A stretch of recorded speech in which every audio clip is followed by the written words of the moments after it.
दोस्तों 22 जनवरी दिन सोमवार को देश में दीपावली का पर्व मनाया गया क्योंकि इस दिन भक्तों के आराध्य देव प्रभु श्री राम अपने राजमहल में स्थापित हुए। इस दिन अयोध्या नगरी में प्राण प्रतिष्ठा का अनुष्ठान पूर्ण हुआ। ऐसे में कुछ लोगों ने अपने घर में भी राम दरबार की तस्वीर या प्रतिमा को लगाया। दोस्तों, अगर आपने भी अपने घर में राम दरबार की प्रतिमा लगाई है, तो आपको पूजा के नियमों को भी जान लेना ज़रूरी है, जिससे कि आप पूजा का पूरा फल प्राप्त कर सकें और प्रभु श्री राम को प्रसन्न कर सकें। तो दोस्तों, इस वीडियो में आज हम जानेंगे कि राम दरबार की पूजा के क्या नियम हैं, हमें किस तरह से पूजा करनी चाहिए और भगवान श्री राम को प्रसन्न करना चाहिए। इस जानकारी के लिए वीडियो को लास्ट तक देखिएगा। वीडियो अच्छी लगे तो लाइक और ज़्यादा से ज़्यादा शेयर करिएगा। और हाँ, अगर चैनल पे नए आए हैं तो चैनल को सब्सक्राइब करना मत भूलिएगा और कमेंट में जय श्री राम लिखना मत भूलिएगा। रामायण में जीवन से जुड़ी सभी परेशानियों के हल को बताया गया है, इसलिए रोजाना इसका पाठ पढ़ने की सलाह दी जाती है। माना जाता है कि जिस घर में रामायण होती है वहां नकारात्मक शक्तियों का वास नहीं होता है। साथ ही व्यक्ति के सभी दुख और तकलीफों का भी निवारण हो जाता है। रामायण एक बहुत ही पवित्र ग्रंथ है, जिसमें भगवान राम के जीवन के सभी संघर्षों का उल्लेख किया गया है। आज भी कुछ घरों में रामायण पढ़ी जाती है। यही नहीं, राम जी के पूरे दरबार के साथ पूजा भी होती है। धार्मिक मान्यताओं के अनुसार घर में राम दरबार लगाकर पूजा करने से परिवार के सभी संकट टल जाते हैं।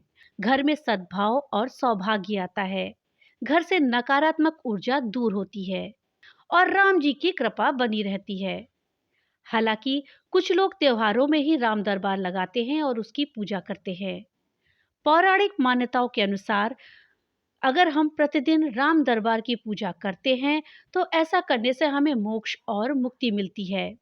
साथ ही हमारी कुंडली के सभी ग्रह दोष भी दूर होते हैं।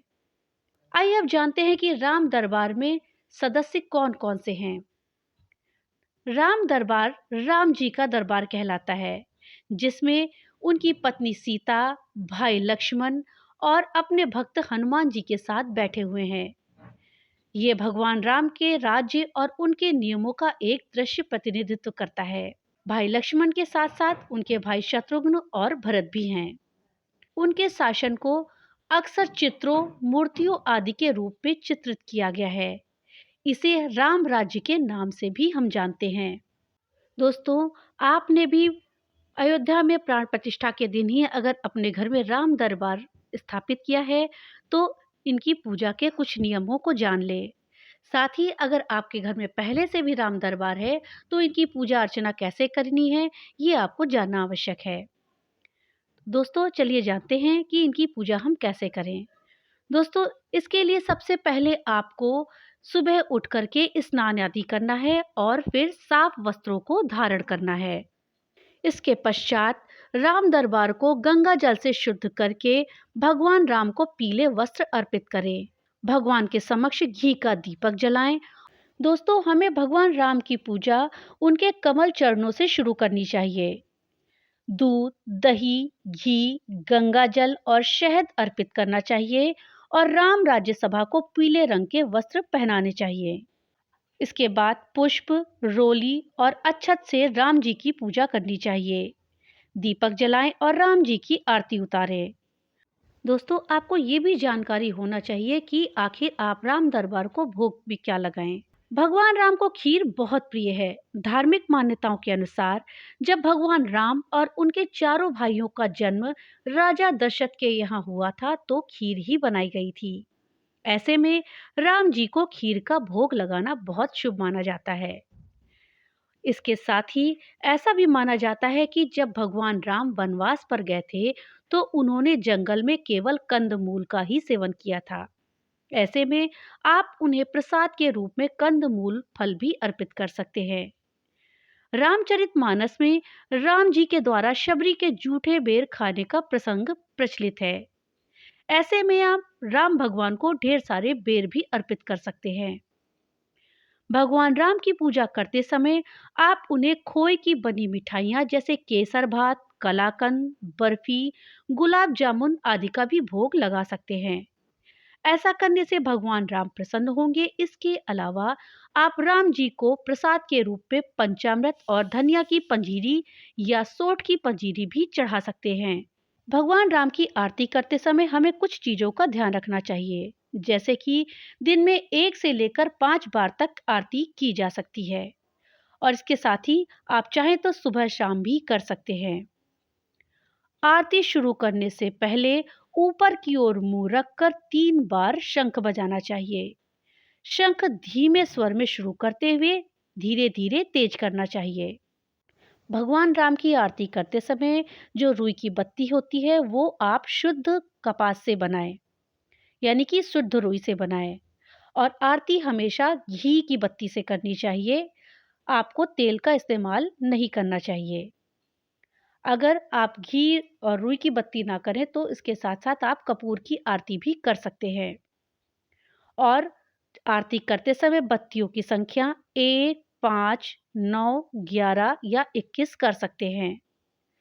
आरती घड़ी के कांटों की दिशा के मुताबिक ही करनी चाहिए। आरती की थाली भगवान के पैरों में 4 बार, फिर नाभि पर 2 बार, चेहरे पर 1 बार और मूर्ति पर 7 बार घुमाएं। आरती सुर लय का ध्यान रखते हुए करें। आरती गाते समय शुद्ध उच्चारण करें। इसके साथ ही आरती करते समय ताली या घंटी बजाएं और उनको एक लय में बजाएं। इसके साथ साथ झांझ, मंजीरा, तबला, हारमोनियम भी आप बजा सकते हैं। घर में राम दरबार या राम जी की पूजा करने से घर में परिवार के सदस्यों के बीच एकता बनी रहती है। भगवान राम की हर दिन पूजा करने से सारे संकट दूर होते हैं। राम नाम का जाप करने से घर में हमेशा सकारात्मक ऊर्जा बनी रहती है।